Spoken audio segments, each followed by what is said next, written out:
ખોળો ભરાવતા, બરાબર ને? હવે એને તમે એટલી બધી વિકૃત રીતે તમે રજૂ કરો છો, અને બેબી શાવર આ બિલકુલ બરાબર નથી. આ આપણને શોભતું નથી.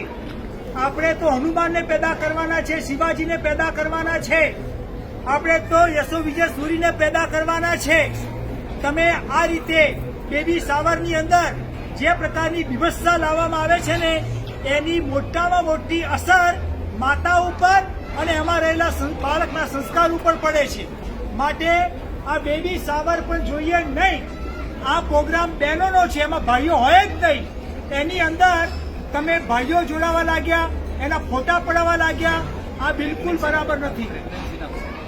આ જેને કોઈ સદાચાર નથી ને, એ હિરોઈનો એના ફોટા પડાવે, પ્રેગ્નન્સીના ફોટા, પતિ હાથમાં પેટ ઉપર હાથ રાખી અને ફોટા પડાવે. આ કેટલી વિભત્સતા છે! આ કેટલી વિભત્સતા છે! આપણા સમાજમાં આ વસ્તુ પણ નીકળી જવી જોઈએ. એ ખાસ ધ્યાનમાં રાખજો.